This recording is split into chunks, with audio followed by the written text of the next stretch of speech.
Okay, so Kingdom Hearts 4 hasn't really been getting a lot of like mainstream attention as of late.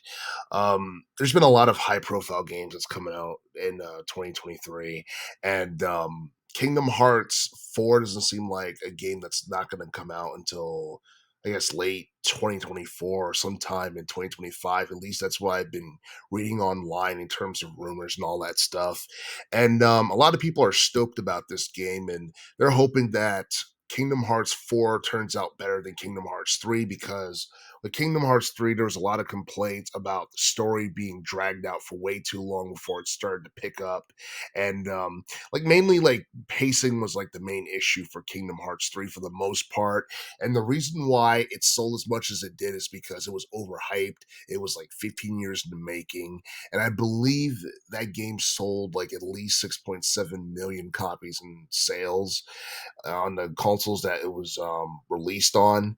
And the thing about Kingdom Hearts 3 is that like the presentation and the gameplay was cool and all.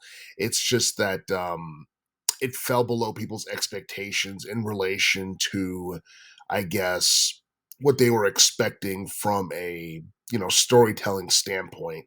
Now, Kingdom Hearts 4 is going to be a little bit different, and the reason why is because it's going to be like one of the first major games outside of the Dark Seeker saga. Because Kingdom Hearts 3 was actually the conclusion of the Dark Seeker saga in relation to Kingdom Hearts, and Kingdom Hearts 4 is supposed to be starting a new arc, which is the Lost Master story arc, and it's going to be taking place in a fictional world that's going to be inspired by Tokyo, and we do know that Donald Duck and Goofy are going to be in it, and based on what we saw in the reveal trailer, it's pointing to the fact that Hades might end up becoming the main villain, but that hasn't been confirmed yet.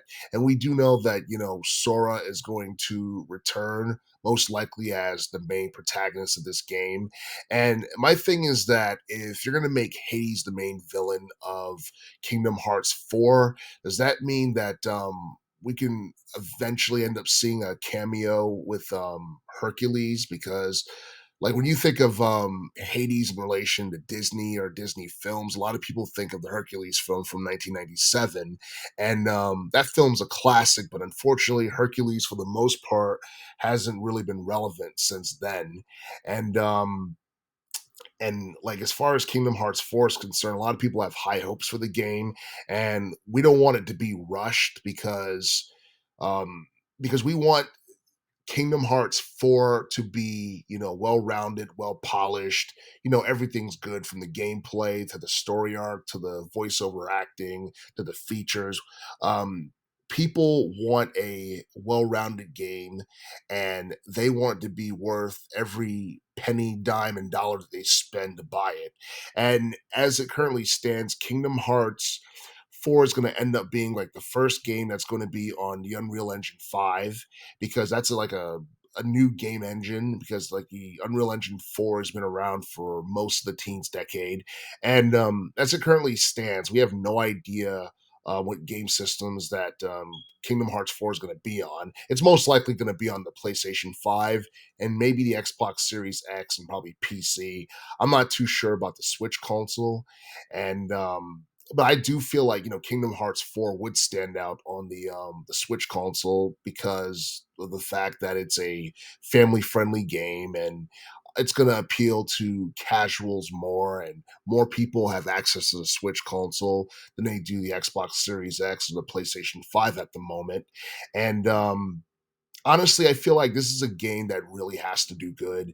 And the reason I say like it has to do good and has to like sell well and people have to like it is because you look at Final Fantasy 16. That's one of Square Enix's like latest high profile RPG games that came out.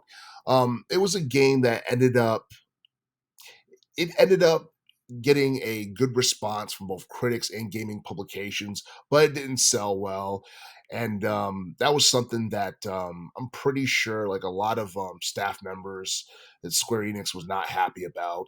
And And like as far as like sales is concerned, I think Final Fantasy 16 has sold like roughly over 3 million thus far. And it's been a couple of like months since the game was released. But at the same time, I mean, we'll have to see how Final Fantasy 16 does like a year from now, and for it to be labeled as a success or a failure. You know, maybe like Final Fantasy 16 didn't sell as much or as fast as Square Enix wanted it to, but you know, that's Final Fantasy, and like the series for the most part has seemingly been stale before like, you know, Final Fantasy 15, which is something that renewed people's interest for a short period of time. um Kingdom Hearts, you know, I feel like you know, Kingdom Hearts is, it's something that some people would say has gotten a bit stale, or maybe Square Enix waited way too long to do Kingdom Hearts 3, following Kingdom Hearts 2 being released during like the you know, mid 2000s. But the thing is, if they're beginning a new story arc, that's something that could breathe new life into the Kingdom Hearts series.